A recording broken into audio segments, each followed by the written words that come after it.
अरहम प्रेक्षा ध्यान शिविर श्री डूंगरगढ़ सानिध्य युग प्रधान आचार्य श्री तुलसी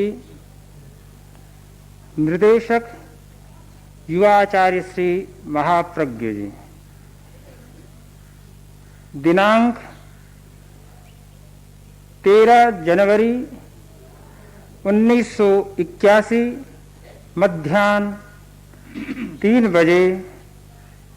प्रवचनकार युवाचार्य श्री महाप्रज्ञ जी। विषय विकल्प की खोज। अब सुने श्रद्धेय युवाचार्य श्री। ज्योतिपुंज गुरुदेव, ज्योति की साधना करने वाले साधकगण, पत्थरे नाहतो कीवो क्षिप्पम दसई पत्थरम मिगारीवु सरम पप्पे सरूपत्तिंग व मग्गति। 2 प्रकार की वृत्तियां होती है। एक कुत्ते की मनोवृत्ति और दूसरी सिंह की मनोवृत्ति। कुत्ते के सामने पत्थर या ढेला फेंका जाता है, उसी को चाटने लग जाता। सिंह के सामने बाण फेंका जाता है या गोली दागी जाती है, सिंह गोली को नहीं चाटता, बाण की तरफ ध्यान नहीं देता। बाण फेंकने वाला है, गोली दागने वाला है, उसकी ओर लपकता है, उसे मारने का प्रयत्न करता है। एक मूल कारण की खोज की मनोवृत्ति और दूसरी तात्कालिक मनोवृत्ति, जो सामने आया उसे खोजने की मनोवृत्ति। ये 2 प्रकार की खोज की मनोवृत्तियां रही हैं। हम उपादान पर बहुत कम ध्यान देते हैं, निमित्तों पर ज्यादा ध्यान देते हैं, परिस्थिति से अधिक प्रभावित होते हैं, उपादान से कम प्रभावित होते हैं। सच्चाई यह है कि उपादान मूल कारण होता है, परिस्थिति आती है चली जाती है। किसी से पूछा जाए गुस्सा आता है, ऐसे तो नहीं आता, प्रतिकूल परिस्थिति आती है तो गुस्सा आ जाता है। अनुकूल में तो कैसे आएगा? कोई कारण ही नहीं कि अनुकूल में गुस्सा आए। प्रतिकूल परिस्थिति आती है, गुस्सा आ जाता है। मन के प्रतिकूल कोई घटना होती है, क्रोध उभर आता है। इसका अर्थ हुआ कि मनुष्य परिस्थिति का गुलाम है, परिस्थिति से प्रभावित होता है। अपना स्वतंत्र कोई अस्तित्व नहीं, जैसी परिस्थिति वैसा वह बन जाता है। हमारा यह परिणमन का चक्का चलता है, आदमी बदलता रहता है, पर वैसा ही बनता है जैसी सामने परिस्थिति होती है। स्वयं अपने भाग्य का निर्माता नहीं, परिस्थिति उसके भाग्य की निर्मात्री है, परिस्थिति उसके भाग्य का निर्माण करती है। ध्यान का प्रयोजन है इस परिस्थिति की पकड़ से मुक्त होना, इस परिस्थिति के चक्र से छूटना, अपने स्वतंत्र कर्तृत्व को, स्वतंत्र दायित्व को और स्वतंत्र चेतना को जागृत करना। यह है हमारा ध्यान का प्रयोजन। ध्यान करने वाला व्यक्ति परिस्थिति को पराजित करता है, पर उससे पराजित नहीं होता। सिंह की भांति मूल को खोजना, यह विकल्प की खोज होती। केवल परिस्थिति पर रहना यह एकाधिवाद हो गया कि केवल हमने परिस्थिति को स्वीकार कर लिया, परिस्थिति का प्रभुत्व हमारे पर हावी हो गया। हम परिस्थिति के अधीन न बने, विकल्प खोजें। कल विकल्प की चर्चा की थी, आज फिर विकल्प की चर्चा करनी है। हम अनेकांतवादी हैं, स्याद्वाद से बहुत परिचित हैं। स्यात् शब्द के कई अर्थ किए गए। कुछ लोग स्यात् शब्द का अर्थ करते हैं संदेह,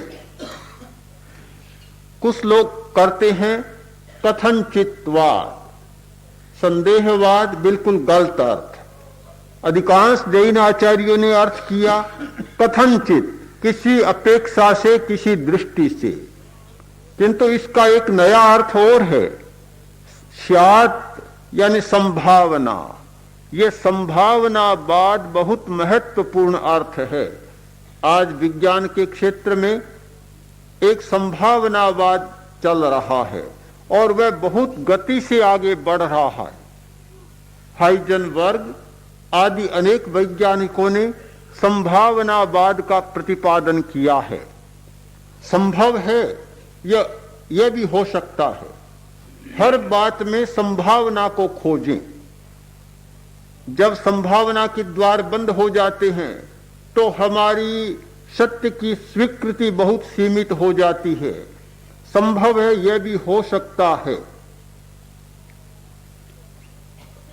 किसी को कोई बीमारी हुई, सीधा ध्यान दवा पर जाता है क्योंकि सामने तत्काल वही बात है।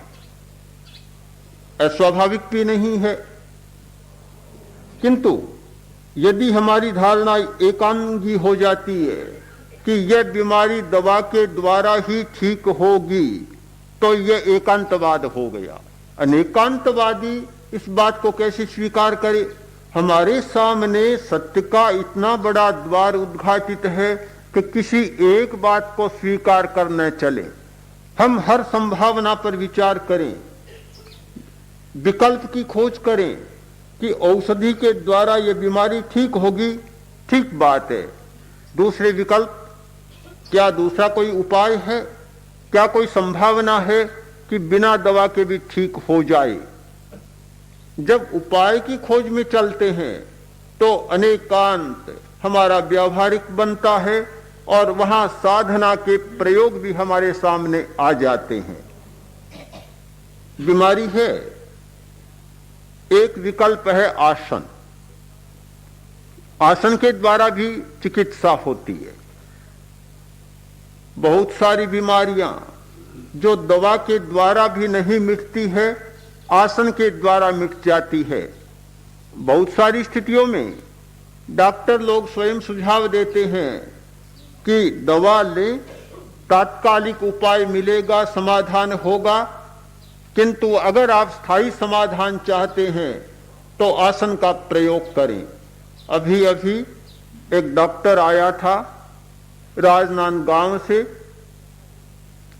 उसने कहा कि मैं वहां प्रैक्टिस करता हूं, मेरे पास कोई बीमार आता है, घुटने का दर्द, जोड़ों का दर्द, आर्थराइटिस या और कोई बीमारी, मैं दवा देता हूं।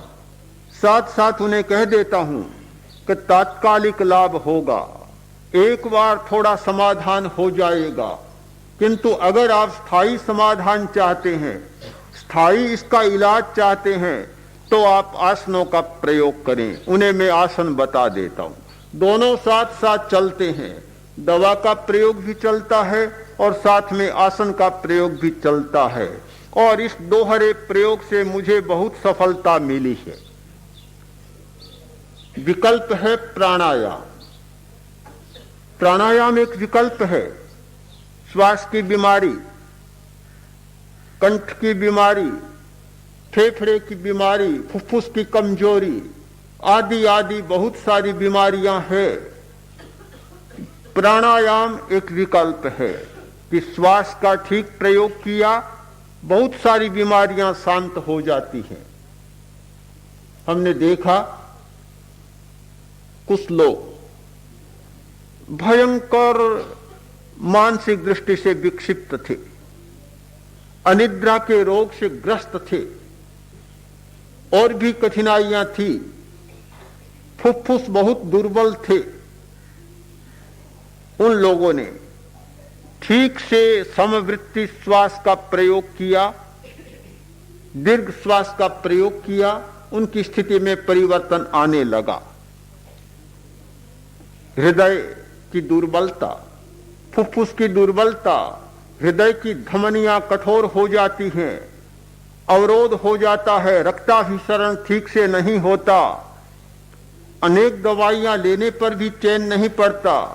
समवृत्ति श्वास का प्रयोग किया, अनुलोम विलोम, एक नथुने से श्वास लेना, दूसरे से निकालना, अवरोध समाप्त हो गया। हृदय पर रहने वाला दबाव, फुफ्फुस में रहने वाला अवरोध कम हो गया और ठीक रक्ताभिसरण होने लग गया। आज अभी अभी एक डॉक्टर आया जो पहले शिविर में आ चुका, मानसिक दृष्टि से अपने आप को अस्वस्थ अनुभव करता था, काफी अस्वस्थ अनुभव करता था। केवल शिविर में 7 दिन रह सका, 1 सप्ताह, इतनी ही छुट्टी थी, बाद में ड्यूटी पर जाना था। इतने दिनों में उसने इतना लाभ उठाया कि वह स्वयं और उसके सहयोगी डॉक्टर आश्चर्य करते हैं कि यह सारा कैसे हुआ। मैं मानता हूं कि विकल्प की खोज से ये सारी बातें संभव होती है। आपको पता है कि योग के प्रयोग और विकल्प सीखने के लिए दूर दूर रहने वाले लोगों को भारी कीमत चुकानी पड़ती, कोई सिखाता ही नहीं। 1 घंटा के कई डॉलर लग जाते, काफी मूल्य देकर भी, और पूरा पाठ मिलता नहीं, मिलता है तो बहुत छिछली और उथली बातें मिलती है। कोई आदमी पहले तो गहन विद्या को जानता नहीं, और जानता है तो देना नहीं जानता। औरों की बात तो छोड़ दें, खराब विद्या को भी देना नहीं चाहता। जेब कतरा न्यायाधीश के सामने खड़ा, न्यायाधीश ने पूछा कि तुमने इसकी जेब कैसे काटी? बोला, हजूर, मेरी विद्या में 100 रुपया देने पर भी किसी को नहीं सिखाता। आप पूछते हैं कैसे काटी? खैर, आप बड़े हैं, जज हैं, न्यायाधीश हैं, मेरे मालिक हैं, दूसरों को तो 100 रुपया देने पर भी नहीं सिखाता। आप चाहें तो आपको 10 रुपये में सिखा सकता हूं कैसे काट। जेब कतरा भी अपनी विद्या देना नहीं चाहता, सिखाना नहीं चाहता, तो भला योग के रहस्यों को कौन सिखाए? जब तक लगता है कि आज एक ये व्यवसाय बन गया, योग भी व्यवसाय बन गया, अध्यात्म भी व्यवसाय बन गया। कहीं देखो, प्रवचन सुनना है तो भी फीस लगेगी, आसन सीखना है तो फीस लगेगी, ध्यान का पाठ पढ़ना है तो फीस लगेगी। बिना फीस के कोई बात ही नहीं है। बिना रुपये के भगवान का दर्शन ही नहीं होता। सब जगह व्यवसाय और व्यवसाय, सारा कॉमर्शियल हो गया, बिना व्यवसाय के कोई बात नहीं। उस स्थिति में जहां कहीं भी अध्यात्म के गूढ़ रहस्यों की बात अमूल्य मिलती है, बिना मूल्य मिलती है, मैं मानता हूं कि वहां अध्यात्म का एक जीवित उदाहरण हमारे सामने प्रस्तुत होता है। पैसे का इतना अधिक मोह व्याप्त हो गया कि बिना पैसे कोई बात ही नहीं है। सौभाग्य मानता हूं हमारे संघ में यह स्थिति चल रही है कि जहां कोई फीस की बात नहीं और योग विद्या के, अध्यात्म के गूढ़ से गूढ़ रहस्य जनता के सामने प्रस्तुत हो रहे। प्रश्न होगा कि विकल्प की खोज करें, उल्टी बात हो जाएगी। क्या हम सारी बुराइयों को बदल दें? क्या बीमारियां मिट जाएं? तो फिर क्या आदमी को कर्म नहीं भुगतना पड़ेगा? अपना किया हुआ सारा छूट जाएगा? प्रश्न होगा मन में, इसका बहुत समाधान जरूरी है। जब तक इसका समाधान नहीं होगा हम पूरी तीव्रता के साथ, पूरी शक्ति के साथ इस काम में आगे नहीं बढ़ सकेंगे। यह कैसे होगा? क्या कोई तमाशा है कि जब चाहा प्रयोग किया और सब ठीक हो गया, तब तो फिर कर्म का अर्थ ही क्या रहा? मैं कर्म शास्त्र की दृष्टि से, सैद्धांतिक दृष्टि से इस विषय को प्रस्तुत करना चाहता हूं कि हमारे जीवन में दो धाराएं साथ साथ चल रही है। एक कर्म के उदय की धारा, दूसरी कर्म के विलय की धारा, क्षयोपशम की धारा। औदैक भाव और क्षयोपशमिक भाव दोनों हमारे जीवन में साथ साथ चलते हैं। ऐसा कभी नहीं होता कि कोरा उदय ही उदय कर्म का होता है। अगर कोरा कर्म का उदय हो जाए तो जीवत्व भी हमारा समाप्त हो जाए। बिना कर्म विलय के, क्षयोपशम के, कर्मों को शांत किए बिना हमारा अस्तित्व भी नहीं रह पाता। हमारे अस्तित्व के लिए जरूरी है कि हमारी चेतना जागृत रहे। हमारी चेतना निरंतर जागृत रहती है। एक क्षण भी ऐसा नहीं आता जबकि हमारी चेतना जागृत न हो। जीवो अजीवत्तनम पाविज्या। यदि चेतना सर्वथा ढक जाए तो जीव अजीव बन जाए। चाहे कितना ही गहरा बादल हो, अंधकार होगा, तर दिन है, ये बात हमारे सामने साफ रहेगी। रात और दिन का अंतर बराबर बना रहेगा। अगर वह अंतर न रहे तो फिर दिन और रात में कोई फर्क ही नहीं हो सकता। कितना ही गहरा आवरण हो, हमारी चेतना की निर्मलता कभी समाप्त नहीं होती, दोनों होती है। अब यह हमारा काम है कि चेतना से काम लें या कर्म से काम लें। हम स्वतंत्र हैं, इसके लिए हमारी स्वतंत्रता है। इस स्वतंत्रता का उपयोग करना ही ध्यान का प्रयोजन है। हम अपनी स्वतंत्रता का पूरा उपयोग करें। हम जब चाहते हैं तो चेतना से काम ले सकते हैं, हम चाहते हैं तो मूर्छा से काम ले सकते हैं। एक तरफ मूर्छा की धारा, दूसरी तरफ चेतना की धारा, जागरूकता की धारा। जागरूक भी रह सकते हैं, मूर्छित भी हो सकते हैं।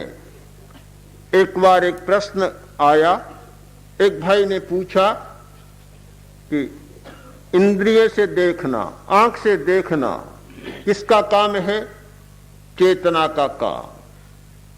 तो उसने कहा कि मेरी आंख कमजोर है, मैं चश्मा लगाता हूं, जब चश्मा लगाता हूं तो देखने लग जाता हूं, चश्मा उतार देता हूं तो दिखना बंद हो जाता है।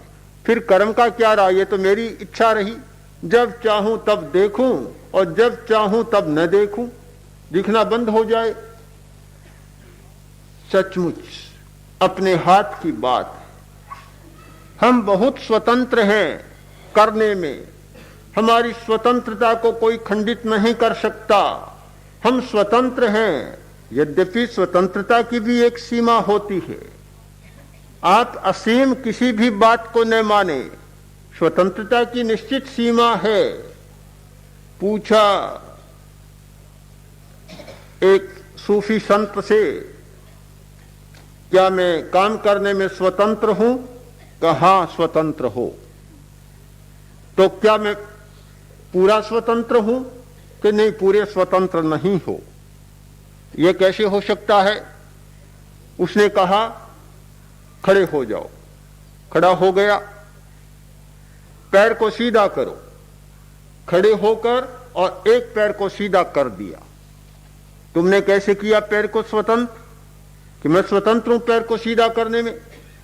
कहा अब दूसरे पैर को और सीधा करो, गिर जाऊंगा। कैसे करूं? देखो तुम परतंत्र हो, एक पैर को सीधा करने में तुम स्वतंत्र हो, पर दोनों पैरों को सीधा करने में तुम स्वतंत्र नहीं हो। तुम स्वतंत्र भी हो और परतंत्र भी हो। हम हर बात को अनेकांगी दृष्टि से देखें। अनेकांत का दर्शन एक साधना का दर्शन है। हमने कोरा तत्ववाद का दर्शन मान लिया, हमारे जीवन व्यवहार का दर्शन है, साधना का दर्शन है। इसे समझे बिना साधना के रहस्यों को नहीं समझा जा सकता। इसे समझकर ही हम साधना के रहस्यों को समझ सकते हैं। हम दवा का भी प्रयोग करते हैं। कल ही आचार्य वर ने कहा हम एकांगी नहीं है, हम रूढ़ नहीं है कि सर्वथा निषेध करें कि दवा सर्वथा ही खराब है। दवा खराब है तो भोजन फिर कौन सा अच्छा होगा? साधक को यदि दवा नहीं लेनी चाहिए तो फिर भोजन क्यों करना चाहिए? भोजन दवाई है। हाँ, भोजन भी तो दवाई है। भूख क्या बीमारी नहीं है? हम भी बड़े विचित्र आदमी है कि कभी कभार होने वाली बीमारी को तो बीमारी मान लेते हैं और रोज की बीमारी को बीमारी ही नहीं मानते। भूख भी तो बीमारी है, प्यास भी तो बीमारी है, सर्दी लगती है यह भी तो बीमारी है, सारी बीमारियां ही तो है। हम बीमारियों से कब छूट पाते हैं? जन्मम दुखम जरा दुखम रोगाय मरणानीय। दुखों के चक्र से तो घिरे बैठे हैं, रोज बीमारियों को भुगत रहे हैं, बीमारी से इस शरीर में कभी छूट नहीं पाते। किंतु वे बीमारियां इतनी परिचित हो गई, परिचित कि परिचित को कोई भी भौंकता नहीं है। कुत्ता भी नए कुत्ते को भौंकता है, परिचित हो गया फिर हजम हो गया बस। नया कोई भी आ जाए ऐसा संग्राम शुरू होता है कि देखते ही बनता है। और भारी लड़ाई होती है, न जमीन बांटनी, न कोई धनमाल बांटना, संपत्ति का विभाजन नहीं। अगर बाप बेटे में, भाई भाई में लड़ाई हो तो बात समझ में आती है कि स्वार्थ जुड़े हुए हैं। धन का ममत्व है, धन को बांटना है, कोई कम लेना चाहता, कोई ज्यादा लेना चाहता, पर उनको तो कोई भी ऐसी स्थिति नहीं कि जो बांटनी हो, फिर भी लड़ने में सबसे ज्यादा, क्योंकि परिचित नहीं है। हम इतने परिचित हो गए इन बीमारियों से, उनसे नहीं लड़ते, और कोई अपरिचित आती है तो उसे बीमारी मान लेते। तो बीमारियों में जीते, पर हम विकल्पों के साथ जीते हैं। अनेक विकल्प खोजते हैं, दवा एक विकल्प है, अस्वीकार नहीं करेंगे। एक साधना का मार्ग रहा कि दवा का प्रयोग न किया जाए। सबसे पहला मार्ग है कि दवा का बिल्कुल प्रयोग न किया जाए। अपरिकारम, अप्रतिकारम।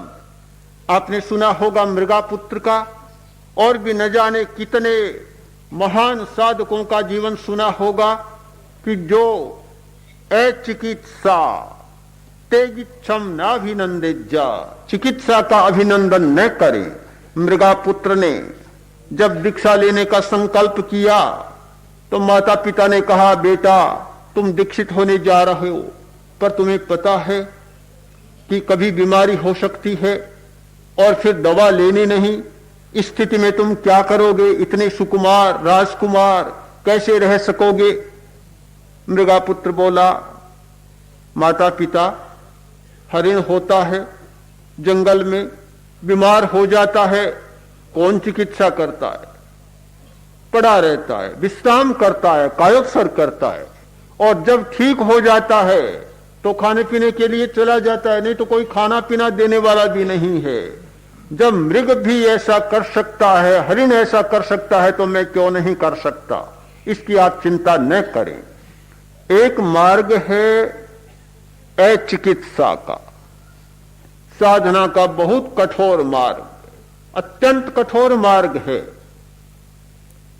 आज भी कुछ लोग ऐसे हैं, चिकित्सा नहीं कराते। हमारे साधु साध्वियों में भी हैं जो दवा बिल्कुल नहीं लेते। हाँ, वर्षों से संकल्प है किसी प्रकार की दवा का प्रयोग नहीं। अनेक साध्वियां हैं, कुछ साधु भी हैं, श्रावकों में भी हैं। श्रावकों में एक बहन यहां अभी आई हुई है जो 30-35 वर्ष हो गए, कभी दवा का प्रयोग नहीं करती। संपन्न परिवार, कोई कमी नहीं, पर लौंग तक भी नहीं लेती। मालचंद जी दोषी की पत्नी सुजानगढ़ की अभी यहां आई हुई है, उसी की माँ उसी कमल की मां, कल जिसकी चर्चा की। इतने वर्षों से इतना दृढ़ संकल्प देखा कि घर वाले लोग कहते हैं दवा करें, यह करें, वह करें, पर उनके मन में कभी विचलन भी नहीं होता। बहुत कठिन बात है एक गृहस्थ के लिए। तो ऐसे लोग होते हैं जो नहीं करते। अपने समाज में अनेक लोग हैं जो अचिकित्सा का प्रयोग कर रहे हैं, कोई दवा नहीं लेते। अमेरिका में एक साइंस क्रिश्चियनिटी है, क्रिश्चियनों की एक शाखा है जो वैज्ञानिकता के आधार पर चलती है। उसके जो सदस्य होते हैं वे कोई चिकित्सा नहीं करा सकते। आज भी कोई चिकित्सा नहीं। हड्डी टूट गई तो बस काय गुप्ती करो, केवल कायोत्सर्ग, चिकित्सा नहीं। कोई बीमारी हो गई, उनका एक ही संकल्प कि सब कुछ से प्रभु ठीक करेगा। इस संकल्प के सहारे अपनी चिकित्सा करते हैं और कोई चिकित्सा नहीं करते। बड़ी शक्ति होती है संकल्प की, मनोबल की बात है। अगर इतना मनोबल जाग जाए, श्रद्धा जाग जाए, तो संकल्प के सहारे बहुत सारी बातें होती है। कल ही साध्वी केसर जी ने एक बात सुनाई, बड़ी विचित्र बात, श्रद्धा के बल की। कोई गांठ हुई और लगा कि डॉक्टर को दिखाना होगा, ऑपरेशन कराना होगा। एक श्रद्धा का ऐसा भाव मन में जागा, ऐसा हुआ और देखा रात को गांठ थी, सुबह डॉक्टर को दिखाना था, सुबह उठती है तो गांठ गायब है, गांठ नहीं है। हमने देखा मदन डाबड़ीवाल शिविर में रहा, प्रभुदयाल डाबड़ीवाल का भाई, अभी अभी शिविर में काफी लंबे समय तक शिविर के बाद भी साधना करता रहा, लगभग महीने तक प्रयोग चला होगा। यहां एक रसोली थी हाथ पर, और बड़ी रसोली, ध्यान ही नहीं दिया उन दिनों में। कुछ दिनों बाद देखा कि रसोली कहां चली गई। हाँ, रसोली नहीं रही। आचार्यवर के पास आया, आकर बोला कि गुरुदेव मेरे तो बहुत बड़ी रसोली थी और मैं तो ध्यान का प्रयोग करता था, कभी ध्यान नहीं दिया, अब देखता हूं तो रसोली गायब है, कहां चली गई। श्रद्धा की बहुत बड़ी शक्ति है, संकल्प की बहुत बड़ी शक्ति है, किंतु संकल्प की शक्ति और श्रद्धा की शक्ति से भी संदेह की शक्ति भी बहुत बड़ी है, वह भी कम नहीं है, छोटी शक्ति वह भी नहीं है। हाँ, जब वह संदेह की शक्ति व्याप जाती है तो यह भी नीचे दब जाती है। आदमी को विश्वास नहीं होता कि ऐसा संभव हो सकता है। तो जब यह शक्ति काम करती है तो फिर अचिकित्सा की बात छूट जाती है, फिर हम चिकित्सा की सीमा में आते हैं। चिकित्सा का प्रयोग साधु साध्वियां भी करते हैं, साधक लोग भी करते हैं, सभी करते हैं। यह दूसरा विकल्प, पहला अचिकित्सा का, दूसरा चिकित्सा का। अब चिकित्सा में भी अनेक विकल्प हैं। वहां एक चिकित्सा का प्रयोग है दवा, दूसरा है आसन, तीसरा है प्राणायाम, चौथा है जप। जप की शक्ति बहुत बड़ी होती है, कम नहीं होती है जप की शक्ति। जप के द्वारा भी भयंकर रोगों की चिकित्सा होती है। संकल्प शक्ति का प्रयोग, जप का प्रयोग, मंत्र का प्रयोग बहुत बड़ा होता है। मैं मानता हूं कि साधक को, धार्मिक व्यक्ति को शक्तिहीन नहीं होना चाहिए, शक्ति शून्य नहीं होना चाहिए। अपनी शक्तियों को जगाने का प्रयत्न करना चाहिए। मंत्र में बहुत बड़ी शक्ति है। आज ध्वनि की शक्ति से कोई भी अपरिचित नहीं हो सकता। इस वैज्ञानिक युग में जीने वाला हर व्यक्ति जानता है कि ध्वनि के कितने बड़े चमत्कार होते हैं। और ध्वनि के द्वारा कितने बड़े परिवर्तन किए जा सकते हैं। एक भाई ने कहा कि जैन लोगों के पास नमस्कार महामंत्र जैसा मंत्र, और फिर वे भटकते हैं, बात समझ में नहीं आती। बहुत बड़ा मंत्र है हमारे पास, और इसके द्वारा असंभव लगने वाली बातें भी संभव बन जाती है, पर कोई भी मंत्र काम नहीं करता जब तक संदेह निवृत्त नहीं होता। जब तक संदेह के कीटाणु शरीर में व्याप्त रहते हैं तब तक मंत्र भी कारगर नहीं होता। हमारे पास सैकड़ों मंत्र हैं। एक नमस्कार महामंत्र के सैकड़ों प्रयोग होते हैं, सैकड़ों प्रयोग। एक एक अक्षर के आधार पर और लय के आधार पर उनके प्रयोग होते हैं।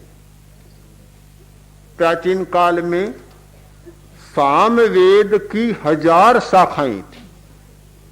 4 वेदों में एक वेद है सामवेद, उसकी 1000 शाखाएं थी। उच्चारण भेद के आधार पर एक एक मंत्र के 1000 प्रयोग होते थे। नमस्कार महामंत्र के हजारों प्रयोग हो सकते हैं उच्चारण भेद के आधार पर, और उनकी भिन्न भिन्न प्रतिक्रियाएं हो सकती है। किंतु जब से विकल्पों को खोजने की बात छूट गई, हमारा सारा ध्यान केवल औषधि पर और पदार्थ पर केंद्रित हो गया। धार्मिक का यही तो काम था कि पदार्थ से मुक्ति पाए, पदार्थ से छुटकारा पाए और अपदार्थ की दिशा में हमारा प्रयाण हो। अध्यात्म वही होता है जो अपदार्थ की दिशा में प्रयाण करता है। स्थूल पदार्थ, फिर उससे सूक्ष्म पदार्थ, फिर उससे सूक्ष्मतर पदार्थ, सारे पदार्थों को छोड़ते छोड़ते चेतना तक पहुंच जाने का मतलब है अध्यात्म। जब हम पदार्थ के प्रति अत्यंत आस्थावान होते हैं, वही तो हमारी मिथ्या दृष्टि है। मिथ्या दृष्टि का और मतलब क्या है? हमने मिथ्या दृष्टि का अर्थ भी बहुत स्थूल कर लिया, सम्यक दृष्टि का अर्थ भी बहुत स्थूल कर लिया।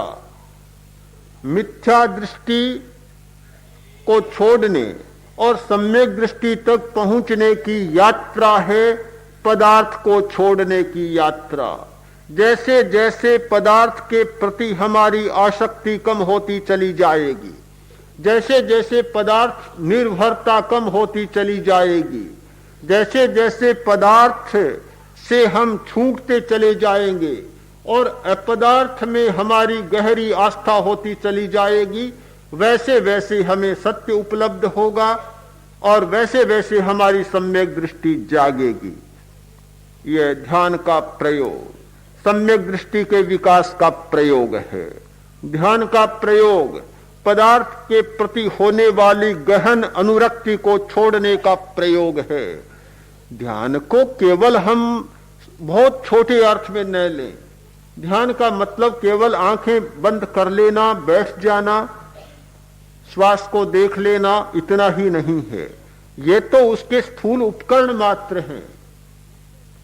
मूल हमारा लक्ष्य है कि हम उस दिशा में प्रस्थान कर रहे हैं, हम उस दिशा में प्रयाण कर रहे हैं जहां पदार्थ छूट जाता है और अपदार्थ में चले जाते हैं। अपदार्थ की दिशा में प्रस्थान करने वाला व्यक्ति निरंतर चैतन्य का अनुभव करने लग जाता है। जो व्यक्ति पदार्थ के प्रति आसक्त होता है वह निरंतर पदार्थ की मूर्छा में जीता है, चाहे कहीं भी जिए। एक बहुत सुंदर कहानी लिखी थी एक साहित्यकार ने। एक आदमी मरा और परमात्मा के दरबार में पहुंचा। परमात्मा ने पूछा कि तुमने बुरे काम किए? बिल्कुल। किए? इतना स्पष्टवादी कि हां मैंने बहुत किए। क्यों किए? मैं स्वतंत्र हूं करने में, कौन मुझे रोकने वाला? मेरी इच्छा थी, मैंने किए। तुम नहीं समझते, तुम्हें नरक में भेज दूंगा, समझता हूं, पर आपको पता होना चाहिए मैं नरक से ही आया हूं। कहां भेज देंगे? नरक से ही आया हूं। मैं जहां भी रहा नरक में रहा, मैं जहां भी रहा, जिस स्थान में भी रहा, उसको मैंने नरक बना दिया, नरक बनाकर ही मैं रहा, वहीं जिया। तो मुझे क्या डर है? हाँ, मुझे कोई डर नहीं है इस बात का। भेज दे तो मैं तुम्हें स्वर्ग में भेज दूंगा, आपको पता होना चाहिए उसको भी नरक बना दूंगा। अब क्या करे? कोई विकल्प ही नहीं रहा सामने। जो आदमी पदार्थ की मूर्छा में जीता है वह नरक में ही जीता है और स्वर्ग को भी नरक बना देता है। पदार्थ की मूर्छा करने वाला ही सारी कठिनाइयों का अनुभव करता है, दुखों का अनुभव करता है। उसके लिए कोई भी स्वर्गीय जीवन कभी होता ही नहीं। स्वर्गीय जीवन तब होता है जब पदार्थ की मूर्छा छूटती है और अपदार्थ के प्रति हमारा रुझान होता है, हमारा प्रस्थान होता है, हमारी गति होती है। सारा ध्यान का प्रयोग, अध्यात्म का प्रयोग, वह अपदार्थ का प्रयोग है। एक ऐसा विकल्प खोजना कि जहां कोई पदार्थ नहीं फिर भी सुख है, कोई पदार्थ नहीं फिर भी आनंद है, कोई बेचैनी नहीं है। तिमिर हरा जय दिट्ठी जनस दीवेन किं कायब्बम। यदि आंख ऐसी है जो स्वयं प्रकाश देती है तो फिर दिए की कोई जरूरत नहीं है, कोई आवश्यकता नहीं है दिया जलाने की, उसके लिए कोई अंधकार है ही नहीं। तो जब हमारी चेतना का अनुभव जागता है, अपदार्थ की सत्ता का अनुभव जागता है, तो फिर वहां सुख के लिए पदार्थ की अपेक्षा छूट जाती है। इस स्थिति का विकास होना, इस विकल्प का विकास होना ध्यान का प्रयोजन है। तो हम विकल्प की खोज करें। हमने यात्रा शुरू की है ध्यान के माध्यम से, हमने एक प्रस्थान किया है विकल्प की खोज का, संभावना की खोज का। यह विकल्प की खोज और संभावना की खोज निरंतर बनी रहे और आगे से आगे बढ़ती रहे। साधनारत साधकगण विवेचन, प्रवचन या वक्तव्य होता है वह अपनी दृष्टि से होता है। यद्यपि वक्ता व्यापक दृष्टिकोण वाला होता है, वक्ता की दृष्टि एक नहीं होती, प्रवचनकार अनेक दृष्टि से देखता है। प्रमाय तीर्थंकर तो अनंत चक्षु होते हैं, अनंत चक्षु वाले होते हैं, किंतु फिर भी श्रोता भी अपने अपने भिन्न भिन्न दृष्टियां रखते हैं। इसलिए मेरे मन में आया कि सुनने वाले सब है, हो सकता है किसी के मन में किसी प्रकार की जिज्ञासा हो, आशंका हो, प्रष्टव्य हो, उन्हें भी मौका देना चाहिए ताकि इस बार का हमारा प्रयत्न अधूरा न रहे, इस प्रयत्न में पूर्णता आए। इसलिए मैंने चाहा कि कुछ प्रश्न उत्तर में रख दिए जाएं, किंतु समय की अल्पता ये सूचना है कि अभी जिज्ञासा चल पड़े तो चल पड़े, लंबा समय लग जाए, फिर हमारी साधना कहेगी हम तो डूंगरगढ़ का काम है, बहुत दूर जाना पड़ेगा, गोथरियां दूर, पंचमी दूर, इसीलिए ध्यान करने वहां नहीं जा सकी, ध्यान कराने यहां आना पड़ा। होता है, सब स्थितियों को ध्यान में रखना पड़ता है। ठीक हुआ, ये भी कोई बात नहीं। आज के अनुकूल, हाँ, आज तो कुआ घर घर आ गया, तब इसलिए तो आना पड़ेगा, क्या करे, अपनी अकड़ी चलती नहीं इसमें। जनता का युग है, जनता का जमाना है, जनता के अनुरूप चलना पड़ता है, और नहीं चले उसको जनता बख्शती नहीं। विकल्प की खोज बहुत अच्छा विषय है। हम विकल्प को खोजते रहें, संकल्प को नहीं, विकल्प को। संकल्प विकल्प दोनों सब जुड़ जाएंगे तो काम ठीक नहीं रहेगा। विकल्प, इसकी जगह ये, उसकी जगह ये, इसकी जगह ये हो तो कैसा रहे, ये हो तो कैसा रहे, ये विकल्प की खोज है। और हमारा तो धर्म ही विकल्प की खोज का है। अपना सत्य में से जा, अपने द्वारा सत्य की ऐश ना करो, सत्य की खोज करो, सत्य को ढूंढो, तलाशो, तराशो, और ढूंढते ढूंढते सत्य मिलेगा।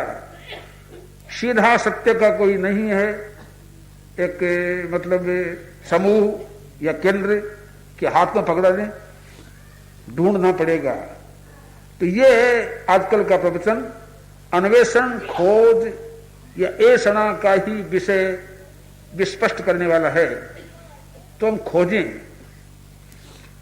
पर सबकी दृष्टि इतनी स्पष्ट नहीं होती, सब खोज नहीं सकते। तब क्या होता है, रास्ता दिखाया जाता है, खोज करना भी सिखाया जाता है। ऐसे ढूंढो, ऐसे खोजो, ऐसे तलाशो, ये भी प्रशिक्षण दिया जाता है। खोजा हुआ सीधा भी, हाँ, दिया भी जाता है, किंतु दिया जाना एक बात है, किंतु कल कहा गया नहीं, भरोसा बाप का भी नहीं करना चाहिए। दिया गया तत्व तो दिया गया ही है। बात ऐसी कि स्वयं खोजे, स्वयं का तत्व स्वयं के काम आएगा, उसमें स्वावलंबन हमारा है। उधारा तत्व हम कहीं से ले लेंगे, चाहे महाप्रज्ञ से लें और चाहे महावीर से लें, उधारा तो उधारा ही है, उधारा ही है। अपना स्वयं का तत्व कैसा ही क्यों ना हो, वो बहुत बड़ा काम का होता है। तो मेरा विश्वास इसमें है कि हम उधारा न लें, नकद अपना रखें, और ये सब चीजें अपना नगद प्राप्त करने के लिए सहयोगी बन सकते हैं, साधन बन सकते हैं। ये हम इसको विश्वास करके चले। तो इसलिए ये विकल्प की खोज हम करें। वास्तव में ही हमारा जीवन बहुमुखी दृष्टियों का जीवन है, एकांगी जीवन हमारा नहीं है। एकांगी जीवन में हमारा विश्वास भी नहीं रहा है। और जब से हमने थोड़ा समझा है, शादवाद को समझा है, अनेकांत को समझा है, तब से हमने पूरा पूरा प्रयत्न किया इस बात का। और हमने प्रयत्न करके अपने धर्म संग तेरापंथ को भी, तेरापंथ की दृष्टियों को भी इतना स्पष्ट समझा है, इतना स्पष्ट समझाया गया है, एक तरह से हमने कटघरे से बाहर निकाल दिया इसको। केवल चूहे बिल्ली में फंसा रहा, ये हमारा चिंतन कुंठित रहा। हम परेशान थे, कोई काम कर नहीं सकते। किसी भी अच्छे नए काम करने हम जाएं तो सीधा चूहा बिल्ली सामने आके खड़े हो जाते। उनको सुलझाते सुलझाते परेशानी आती, दूसरे काम गौण हो जाते। किंतु उन दृष्टिकोणों को खोजते खोजते स्वामी जी की दिव्य धारा ऐसे रूप में हमको मिली कि उस परेशानी से मुक्त हो गई। आज संसार भर के चूहे बिल्ली सब शांत हो गए हैं। अब कोई तेरापंथ को चूहे बिल्लियों का धर्म है ऐसा कह के कोई पुकार नहीं सकता। ये लाभ है तो एक मत इसी का लाभ है, हमने अपने दृष्टिकोण को स्पष्ट किया और स्वामी जी के दृष्टिकोण को समझने का प्रयत्न किया। हमने नया काम कुछ नहीं किया। तो हमारे साधु साध्वियां, सेवक सेविकाएं भी आज ऐसी स्थिति है कि अपने आप को समझने का प्रयत्न करें, अपनी बीमारियों का, अपनी कुंठाओं का और अपनी भ्रांतियों का, अपनी मान्यताओं का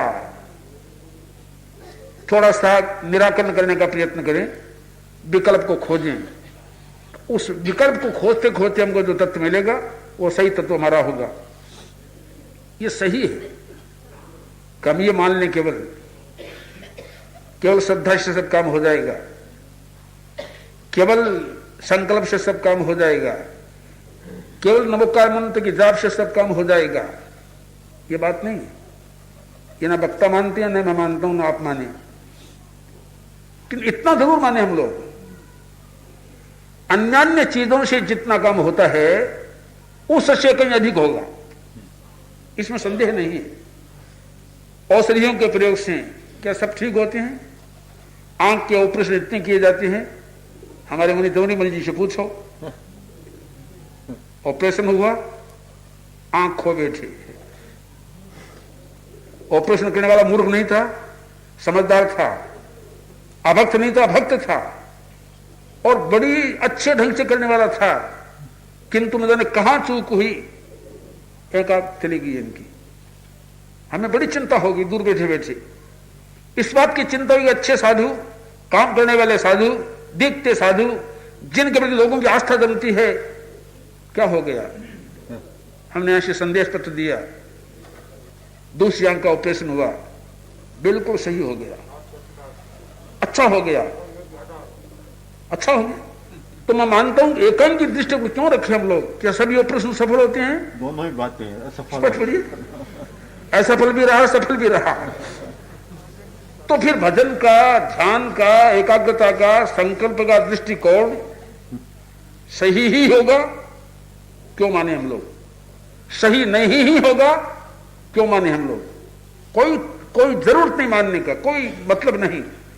ये मेरा विश्वास, आत्मविश्वास है कि दुनिया भर के जितने यंत्र, जितनी औषधियां, जितनी दवाइयां है, उन सब से भी अधिक सफल यह काम होगा, इतना जरूर है। किंतु सभी सब जगह सफल हो ऐसी मान्यता हमारी नहीं। हम बिना मतलब की भ्रांति में सबको ले जाना नहीं चाहते, किंतु यह विश्वास होना चाहिए। आप देखिए, हम आज तक सुनते रहते हैं, सीता का क्या हुआ, सुभद्रा का क्या हुआ, मीरा का क्या हुआ, सुदर्शन का क्या हुआ, भिक्षु का क्या हुआ, भारमल का क्या हुआ। कौन आदमी ने जाके उनका इलाज किया? किसने पानी डाला अग्नि को शांत करने, अग्नि को पानी बनाया? बोलिए, किसने जाके कवाड़ों को खोला? सुभद्रा ने खोला। अमृत किसने ऊंडेला? मीरा के अमृत हो गया, जहर अमृत हो गया। मुनि भारमल जी बाहर खड़े, सांप ने पैरों के आंडे ले लिए, किसने खोला? अपने आप खुल गया। असंख्य असंख्य ऐसे उदाहरण हैं। क्या सब गलत है? क्या सब कपोल कल्पित है? कोई कारण नहीं मानने का, सबके सब सही उदाहरण है। उन सही उदाहरणों को हम समझें और हम भी दृढ़ संकल्प बन के ऐसा चिंतन करें। ऐसा चिंतन करके हम अपने आप को सुदृढ़ और मजबूत मनोबल वाला बनाएं। भयंकर गर्मी में ठंड आती है, आज भी आती है। लाडनू क्या हम भूल जाएं? साध्वी कृष्णा जी को 24 अनशन पच गया और इतनी भयंकर गर्मी शुरू हो गई, विचार हो गया कैसे क्या होगा। हम जाते दर्शन देने, पूछते कि तुमको प्यास नहीं लगती?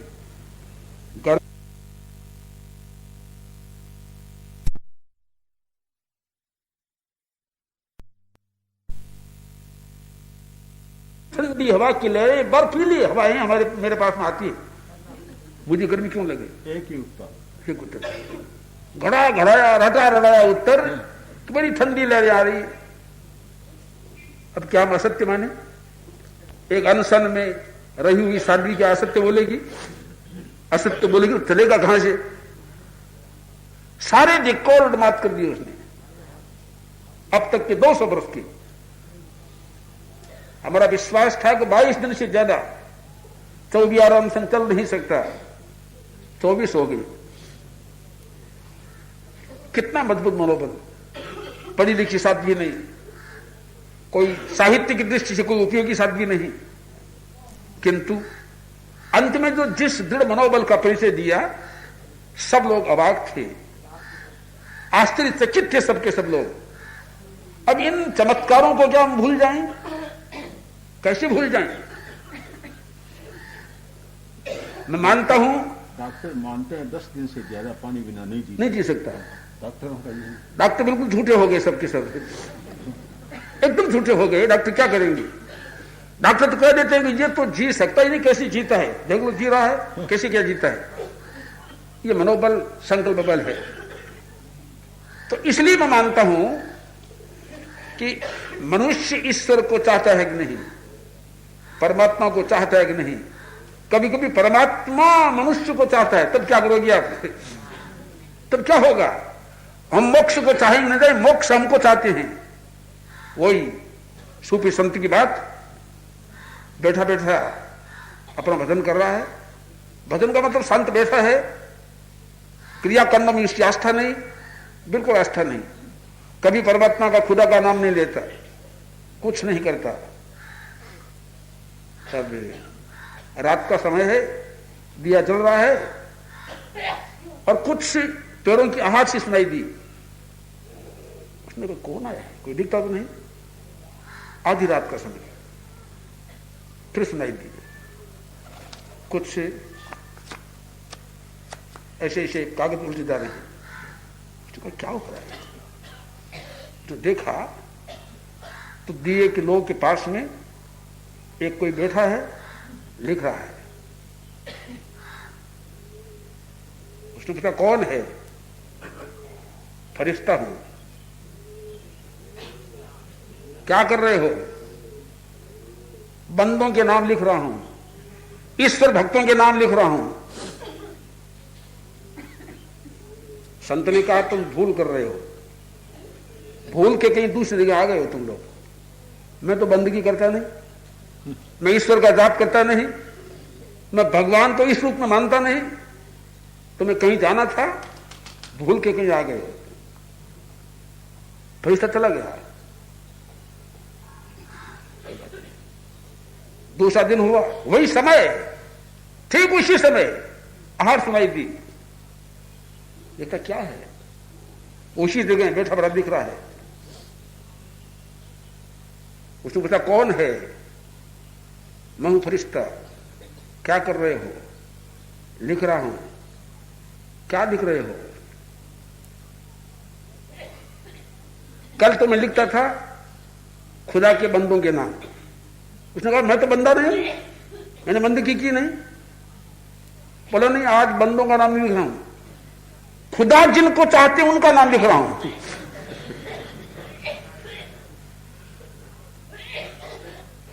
कैसी विद्वान, अब क्या बोले, अब क्या बोले।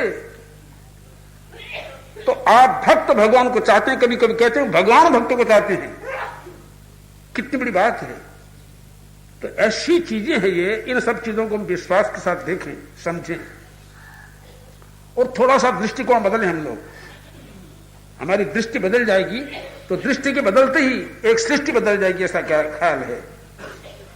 तो मैं पुनः फिर ये बात कहना चाहता हूं कि परिस्थितियां, ये जो बात कही गई कि निमित्त और उपादान, हम उपादान को महत्व दें, निमित्तों को, परिस्थितियों को गौण कर दें, ये बात ठीक है, किंतु ये भी बात एकांगी हो जाएगी। परिस्थिति को भी हमें देखना पड़ता है, निमित्तों को भी मान्यता देनी पड़ती है। परिस्थितियों और निमित्तों के सहारे भी हमें बहुत सारे काम करने पड़ते हैं। और मैं दूसरों की क्या बात कहूं, स्वयं जैनाचार्यों को परिस्थिति बस कितना समझौता करना पड़ा है दूसरे धर्मों के साथ में। हालांकि फल आज तक भुगत रहे हैं उसका, हम लोग अब तक उसका परिणाम भुगत रहे हैं।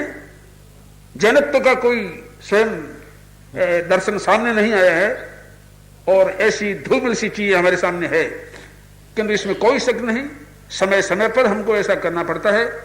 परिस्थितियों के साथ में एक सीमा तक समझौता करना पड़ता है, किंतु हम इस बात को माने आखिर परिस्थिति परिस्थिति है, निमित्त निमित्त है, उपादान उपादान है। जब हम उपादान की तरफ चले जाके बिल्कुल एकांगी बन जाएंगे, दृढ़ स्पष्ट बन जाएंगे, दृढ़ बन जाएंगे, तब फिर निमित्त गौण अपने आप बन जाएंगे। तो इन आजकल के चल रहे विचारों का, विचार चर्चाओं का बहुत जरा महत्व है। और इतना महत्व है कि मैं तो मानता हूं इन विचार चर्चाओं से एक बहुत बड़ा दृष्टिकोण का स्पष्टीकरण होगा, एक हलचल मचेगी और सैकड़ों सैकड़ों हजारों हजारों आदमी अपने आप को एक नई दिशा में ले जाएंगे, एक नई सृष्टि होगी। इसी आशा के साथ में मैं पुनः पुनः अपनी कल्पना की, मैं तो स्वप्न लेता हूं, आप जानते हो स्वप्न दृष्टा हूं मैं, केवल दृष्टा नहीं हूं, मेरे स्वप्न बहुत बहुत साकार हुए हैं और मुझे लगता है कि यह स्वप्न भी मेरा साकार होगा और एकदम नई सृष्टि बनेगी, इसमें कोई संदेह नहीं। इसी आशा के साथ अरहंते शरणं भवज्जान, सिद्धे शरणं भवज्जान, साहु शरणं केवलिपन्नतं धम्मं अरहन्ते शरणं भवज्जा सिद्धे शरणं भवज्जा साहु शरणं केवलिपन्नतं धम्मं अरहन्ते शरणं भवज्जा सिद्धे शरणं भवज्जा साहु शरणं भवज्जा केवलिपन्नतं धम्मं